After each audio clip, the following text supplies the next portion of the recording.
The city's morning bustle was a predictable rhythm to Robert, one that he had danced to for as long as he could remember. On this day, the sun streamed in through the floor-to-ceiling windows of the Chit Cafe adjoining the bank, casting golden ribbons across the polished wooden floor. Robert's spot, as always, was in the back corner, away from the claimer, granting him a panoramic view of the cafe. Lifting the cup to his lips, Robert relished the scent of freshly ground coffee beans that promised another day of sharp focus. As he paused, a motion caught his attention. He looked up, and for a fleeting moment, his world went still. Across the room was a man whose face seemed to mirror his, almost perfectly. Robert squinted, setting his cup down with a soft clang. The man had the same deep-set blue eyes, the same thin lips, and the same scar below the right eyebrow, a remnant from Robert's childhood folly. But it wasn't just the physical resemblance that took Robert's breath away.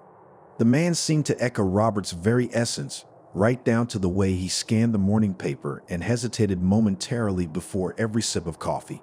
His heart raced, and thoughts swirled. Was this some kind of twisted joke? Had he, in his 40 years, somehow managed to forget an identical twin? Or maybe, in the vast maze of human genetics, had nature simply recycled his features in another soul? He was so engrossed in his thoughts that he hardly noticed his phone vibrating furiously against the wooden table. It was a call from the bank's headquarters, the caller ID flashing his manager's name. "Robert," the voice boomed as soon as he answered. "We have a situation. An account discrepancy. Need you back immediately." Robert glanced back at the man, who was now deeply engrossed in his paper. With a deep breath, he decided to confront the stranger after addressing the urgency at work. "I'll be right there," he replied, hurriedly paying for his coffee. But fate had other plans. When Robert cast one last, lingering look toward the corner table, the man was gone, leaving behind an empty cup and an aura of profound mystery. The city's rhythm, which had been so familiar just moments before, now felt unsettling and strange. The echoing hallways of the bank were synonymous with Robert's understanding of his world. Each step he took on the pristine marble floors was accompanied by the rhythmic tick-tock of the grand clock by the entrance. Today, however, as he hurried back to his office, the surroundings seemed surreal, as if he was walking through a dream. Once the account discrepancy was sorted out, a relatively minor error that took more time than it should have, Robert's thoughts immediately returned to the mysterious man at the cafe. He found himself scanning faces in the bank, half expecting to see that hauntingly familiar reflection staring back at him. His day took a turn for the bizarre when Sarah, a junior associate, stopped him in the hallway. "Thanks for the advice on that stock, Robert. My parents are thrilled with the returns. I didn't know you attended those small investment parties." Robert blinked, perplexed. "I didn't give any advice, Sarah, and I haven't been to any parties recently." She chuckled lightly. "Must have been another late night for you. Don't work too hard," and went on her way. The feeling of unease deepened as the day wore on. At lunch, his friend and colleague, Mike, mentioned a night out they had supposedly shared the previous weekend. "Man, those jokes you cracked were something else." Mike laughed. Robert, feeling the weight of confusion pressing down, managed a weak smile. "Must have been quite a night. I can hardly remember." He was lying, of course. His weekend had been uneventful, spent mostly reading. But the incident that truly shook him to his core came later in the evening. As he was leaving the bank, Mrs. Peters, a close family friend and confidant of his late mother, approached him. "Robert, dear," she began, her voice trembling slightly, "I wanted to thank you for our talk at your father's grave last week. It felt good to share those memories and emotions. I hadn't realized how much guilt you held about not being there when he passed." A cold shiver ran down Robert's spine. He had not visited his father's grave in months, haunted by memories and regrets. He stared at Mrs. Peters, mouth agape, words failing him. "Our diner." Seeing his shocked expression, she reached out, touching his arm gently. "It's okay, dear. It was therapeutic for both of us. Take care." She walked away, leaving Robert in a whirlwind of disbelief. He tried to convince himself that maybe these were innocent mistakes, simple cases of confusion. But the pit in his stomach grew heavier, and by the time he returned home, Robert was filled with an ineffable dread. Were these just coincidences? Or was the man from the cafe, his doppelganger, living moments of his life for him? The bank was more than just a workplace for Robert. It was a sanctuary, a place where everything made sense. Numbers were predictable, they followed patterns, and patterns were comforting. However, recent events were fracturing his solace. A few days had passed since the strange encounters, but they weighed heavily on Robert's mind. In his office, he found himself staring blankly at spreadsheets, the numbers blurring into a fog of confusion. As lunchtime approached, he took a moment to glance out the window, hoping for a momentary escape from his spiraling thoughts. The busy streets below showcased the city in its vibrant daily rhythm. Amidst the crowd, a familiar face caught his attention. It was him, or rather, the man who looked just like him. He was outside the bank, standing in a tight embrace with Clara, Robert's distant cousin who occasionally visited the bank for her business transactions. The sight was paralyzing. Here was his mirror image, sharing an intimate moment with a member of his family. Overwhelmed by a mixture of dread, intrigue, and a need for clarity, Robert hurriedly left his office. He followed from a distance, trying to remain inconspicuous. The doppelganger, along with Clara, walked through the city's labyrinthine streets. Their conversation seemed lighthearted, punctuated by occasional laughter. Robert's thoughts raced. Was this man a long-lost twin? An imposter? What did he want with Clara? The uncertainty was gnawing at him. His pursuit led him to an older part of the city. The familiar hum of modern life gave way to the muted sounds of the past. Cobblestone streets echoed with memories, and aged brick buildings whispered stories of days gone by. The pair finally stopped in front of a grand but worn-out apartment complex. As Clara bid the man goodbye with a warm hug, Robert hid behind a nearby kiosk, waiting for her to leave. He took a deep breath, deciding to confront the man once and for all. Before Robert could gather his courage, the doppelganger entered the building. Without a second thought, Robert followed, his heart pounding loudly against the eerie silence of the building's corridor. The creaky staircase led him to the third floor, where he heard the faint echo of a key turning in a lock. The door opened to apartment 312. Waiting for a moment to ensure he wasn't noticed, Robert cautiously approached the door, which was ajar. He could hear the soft hum of a song from inside, one he recognized from his childhood. The melody was bittersweet, reminiscent of lullabies sung by his father. Gathering every ounce of courage, Robert pushed the door open further. The dimly lit apartment was a haunting portrayal of memories, with photographs that seemed eerily familiar yet distant. The man, now aware of Robert's presence, turned around. Their eyes locked. It was like staring into a reflective pool, only the water was murky, filled with secrets and pain. The silence was suffocating, both men held in the thrall of an unspoken connection. The apartment was a shrine of half-familiar memories. There were photographs, some of Robert's family and some of people he didn't recognize but bore striking resemblances. It was as if two worlds had collided, and in the chaos, truths had been scattered. Finally, the doppelganger broke the silence, his voice surprisingly soft. "You must be full of questions. Have a seat, Robert." Robert, hesitating only for a moment, took the offered chair, his eyes never leaving the other man. "Who are you?" was all he managed to whisper. "I'm Daniel," he replied, his gaze heavy with a mixture of pain and longing. "I'm your half-brother." The words hung in the air like a thick fog, obscuring everything Robert thought he knew. He tried to process the revelation, but his thoughts were a cacophony of confusion. Daniel continued, "Our father had another life, Robert, a life before you. He was married to my mother first, but when things fell apart, he abandoned us. I was just a child, and he left, never to return. He started anew, with your mother with you." Robert's mind raced back to his childhood memories, trying to find clues, hints of a past his father never mentioned. He recalled times when his father would look distant, lost in thoughts that he never shared. Flight had been smooth over the vast oceans. "I never hated you." Daniel's voice brought him back to the present. "In fact, I envied you. While you grew up in his warmth, I was left in the cold shadows of his absence. I watched from afar, always wishing to know the fatherly love you took for granted." Robert's heart ached. The weight of Daniel's words was palpable, an agony of years of unfulfilled yearnings. "But why now?" Robert inquired, his voice shaky. "Why impersonate me? Why enter my life?" Daniel hesitated, eyes glistening with unshed tears. "I wanted to feel a part of something, to experience even a fragment of the life I was denied.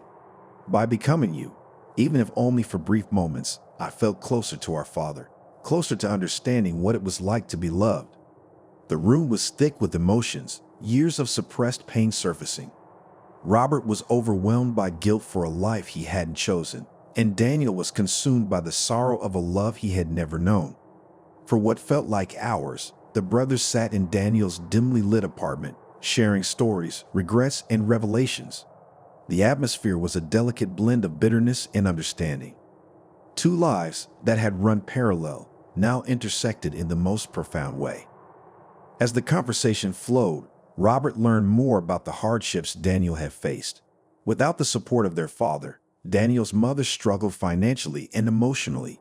The absence of a father figure took a toll on him, pushing him to extremes in a bid to fill the void. The tales of hardship and longing painted a picture that Robert had never imagined, making him question his own privileges. Daniel cleared his throat, hesitating before his next words.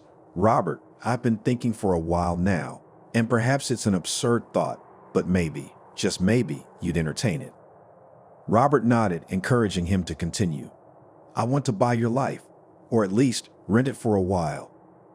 Robert looked at him, startled, trying to decipher if it was a cruel jest, but Daniel's eyes held a raw desperation that was hard to ignore. Seeing Robert's confusion, Daniel elaborated, "I don't mean it in a sinister way. I want to step into your life, experience the warmth of relationships I've never known, feel the joy of attending a family gathering without being the outsider, understand what it's like to walk in a world where I'm recognized and loved." Robert blinked, processing the audacity of the proposal. "And what happens to me?" Daniel hesitated for a moment before answering. "You can start fresh, somewhere new, somewhere far. With the money I've saved over the years, you can live comfortably, finding new experiences, perhaps even healing from the ones the past has inflicted upon you." Robert felt a chill run down his spine. The proposition was unsettling, yet there was a part of him, a small voice at the back of his mind, that considered it. Here was an opportunity to escape, to shed the skin of a life that was becoming increasingly suffocating. "Think about it," Daniel whispered, his voice barely audible. "A chance to redefine yourself, away from the shadows of our father's choices. And in return, you grant me a brief experience of a life I've always coveted." As the evening grew darker and the room colder, Robert wrestled with the emotions that the proposal elicited. The thought of relinquishing his identity was terrifying, but the allure of starting afresh was undeniably tempting. In the days that followed, Robert was a vessel of turmoil. His everyday world, once filled with routine and predictability, had spiraled into a realm of existential questioning. The bank's tall columns, the regular customers, even the very desk he sat behind, everything felt alien, as if he was seeing them through a distorting lens. As he walked through the corridors, he could feel the stares of colleagues, hear the whispers of meetings he hadn't attended and contributions he hadn't made. While they were discussing transactions with Robert, he knew they were really interacting with Daniel. The blur between reality and pretense was disorienting. One evening after work, Robert took a detour to the old neighborhood park where he and his father had spent countless hours. The wooden bench where they'd once shared ice creams and stories now seemed to be just an empty piece of furniture, its varnish worn out and faded. Sitting there, memories flooded back. The laughter, the advice, the silent moments they shared, all felt like they belonged to someone else's life. He remembered his father's voice, his words of wisdom, his comforting hand on a troubled brow. Those moments of genuine connection stood in stark contrast to Daniel's tales of abandonment and yearning. Tears stunned Robert's eyes as he thought of Daniel. He could no longer view his life without acknowledging the shadow of Daniel's absence. Every cherished memory with their father was now tainted with the understanding of a simultaneous neglect. He recalled Daniel's apartment, the photographs, the silent screams of longing from every frame. and the melancholy tombs that whispered tales of a forgotten son. The weight of their shared lineage, of DNA and destiny, pressed heavily on him. Late one night, Robert visited his father's grave, bathed in the soft glow of the moon. The tombstone, a silent testament to a life of secrets, stood unaffected by the son's internal chaos. He desperately wished for a sign, some guidance from the man whose choices had unknowingly shaped two destinies. "I never asked for any of this," Robert murmured, his voice shaking with emotion. "I didn't ask for a life at the expense of another. How do I make this right?" But the grave offered no answers, only the deafening silence of the night. Over the next few days, Robert observed his life with a heightened sensitivity. He noted the warm greetings from neighbors, the affectionate nuzzles from his pet dog, and the familiar embrace of family members. These seemingly mundane moments were now precious treasures, fragments of a life that someone else coveted. Torn between the comfort of his existence and the profound pain reflected in Daniel's eyes, Robert was at a crossroads. He began to question the very essence of identity and existence. What defined him? Was it the relationships he nurtured or the memories he created? The clock was ticking, and a decision loomed large. The following week, Robert stood outside Daniel's apartment, taking a moment to steel himself before knocking. The door opened to reveal Daniel, his expression a mix of hope and apprehension. Without preamble, Robert began, "I've thought long and hard about your proposal. It's audacious, unsettling, and unlike anything I've ever considered." He paused, taking a breath. "But I see the profound pain in your eyes, a pain that our father's choices inflicted upon you. If I can help mend that, even in a small way, then perhaps it's worth it." Daniel's face transformed from a look of tense anticipation to one of disbelief. You would do that for me?" Robert nodded. "But there are conditions. This can't be a permanent arrangement. We need an end date, a time when I reclaim my life, and you find a way to forge your own path." Daniel blinked away tears. "Of course, I understand. I don't want to steal your life permanently. I just want to know what it's like, to bask in its warmth, even if briefly." Over the next few hours, the two brothers sat down and drafted a meticulous agreement. They discussed every detail, from the division of financial assets to the intricacies of daily life. They set a duration of 6 months for the exchange. Robert would leave the city, adopting a new identity and a new life, while Daniel would step into the shoes, experiencing the love and familiarity Robert had always known. As they discussed the particulars, Robert emphasized the importance of maintaining the relationships he cherished. "Treat them well, Daniel. They are not just names on a paper. They are people who've shaped my life, and I trust you to respect and cherish them." Daniel nodded gravely. "I promise. This isn't just about living your life, Robert.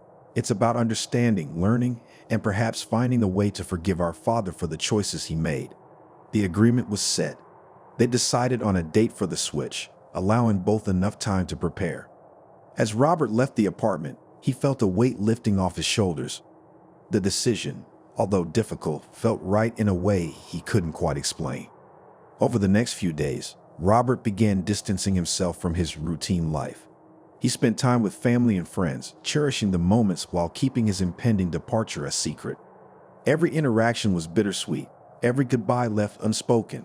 Finally, the day arrived. Robert packed his essentials, leaving behind memories, belongings, and a life that had defined him for 40 years.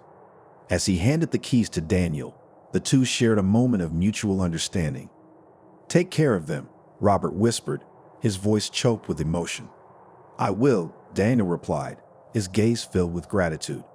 With one last look at his past life, Robert stepped into the unknown, while Daniel, with a mix of anxiety and excitement, prepared to step into a life he had only dreamed of.